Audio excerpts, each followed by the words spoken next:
Hello friends, welcome back to my channel Finance Impact with SP. When you first decide to invest in a company, what do you look for? The financial statements, the growth prospect, or the expert's advice? Well, if you believe me, one should always look for the integrity of the promoters. Why?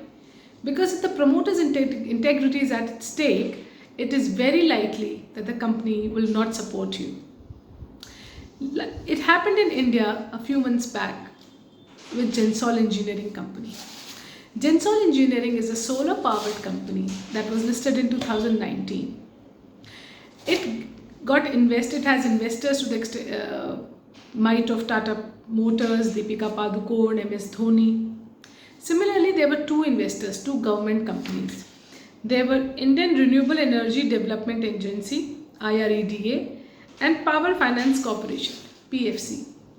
They invested to the extent of 978 crores in Gensol engineering. And Gensol said that they will purchase 6,400 EVs with this amount and they will lease it out to another company, Blue Smart. Now, Blue Smart is also a fully owned company by the two promoters itself, Anmol Singh Jaggi and Puneet Singh Jaggi, popularly known as Jaggi brothers. But what happened? Out of these 978 crores, 262 crores were siphoned off for personal use. The promoters bought a flat in DLF Camellia to the extent of 443 crores, a golf set to the extent of 26 lakh. Yeah, you heard me right. 26 lakh for a golf set. They invested in another startup for the Ashneer Grover startup for 50 lakhs, and they transferred 9 crores, almost 9 crores to their mother and spouses. All these with the investors' money. It was so and so that the SEBI termed that the promoters used the investors' money as their personal piggy bank. The SEBI has used this term, the personal piggy bank.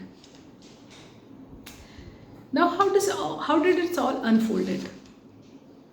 Somewhere in early 2024, SEBI received a complaint that the Gensol engineering were manipulating their stock prices. So SEBI started their investigation.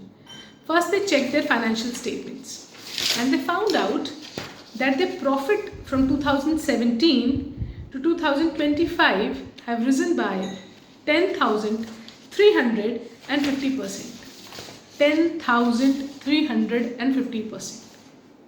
Whereas the borrowing in the same period has risen by 1,260 crores. So in 2017, Gensol had zero debt on its balance sheet, whereas in 2024, it has got 1,260 crores of debt.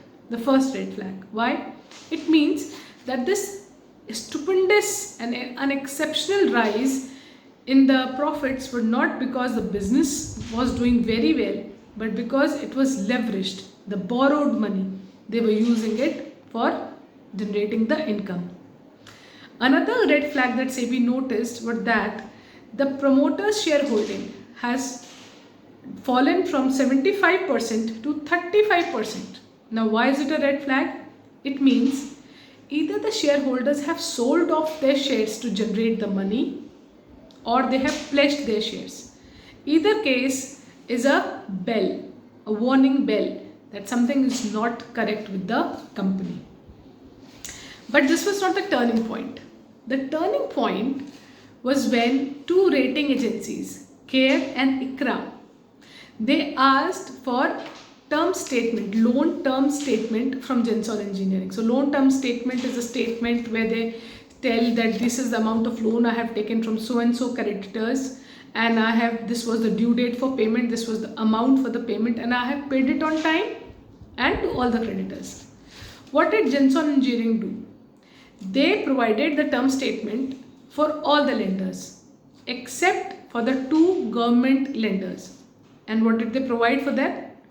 They provide a conduct letter that stated that Gensol Engineering have made all the payments on time. Now these two rating agencies, they got suspicious because somewhere they have also received a complaint that Gensol have defaulted on their payment. So they independently verified with these two investors, two government companies, whether Gensol Engineering have actually made any payment to them on account of their loans, or if these conduct letters they have actually issued. Now these two government companies said, okay, we have not received any payment and these conduct letters are falsified because we have not issued any such letters.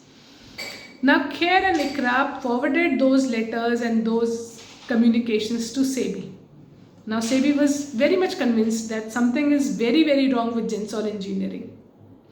So they asked Gensol Engineering, okay, from where we are raising the money. So they said, okay, we have a US subsidiary and we are going to sell it off for 350 crores. So SEBI asked for further details. Okay, tell us, what is this subsidiary, when was it formed, what is the business they are doing. And they came to know that this subsidiary was formed in July 2024. In February 2025, how come a company so new can be valued at such a high valuation of 350 crores? How are you going to justify this valuation?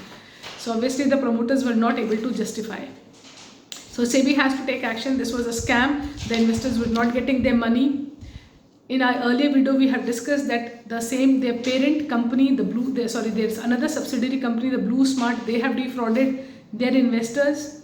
Now, if you remember, SEBI initially received complaint of stock price manipulation. So SEBI did some dig further also and to understand what was happening. And they realized that Anmol Singh Jaggi and Punit Singh Jaggi has formed a web of 15 companies. 15 shell companies, 15 fake companies whose only work was to take the movement of cash from investors from one company to another company to invest in stock market. They were purchasing the Gensol's engineering shares so that the prices were going up, but in actual the price rise was not justified. So all in all, it was all scam, the investors' money. Also I just forgot, they have said to the investors in submission to SEBI that they have got orders. Okay, the word used was orders for 30,000 EVs. But when SEBI digged, it was found that none of them had been actually ordered. They were only expression of interest. What is expression of interest? It simply means, okay, we agree to sell you or you can purchase from us 30,000 EVs on certification, on completion of certain agreements. Let's talk further. Let's try to come down to certain agreement and we'll talk about it. There is no legal binding, no legal contract. It was just an expression of interest that I'm interested in selling my EVs to you. That's it. But they have projected them as fulfilled orders, as legal binding orders. Now all in all, it was all sham. It was all done with the purpose to siphon the investors' money for the personal gain. To purchase DLF Camellia flats, golf set, to invest in friends' company, Ashleen Brover's company, to provide it to your mother and spouse. All in all sham. So you see, whenever we invest in a company, besides the financials, first of all, we should always see what is the credibility or integrity of the promoters. I hope you learned something new with this video. Let me know in the comment what's the next you want me to tell you. Thank you and have a good day. Bye-bye.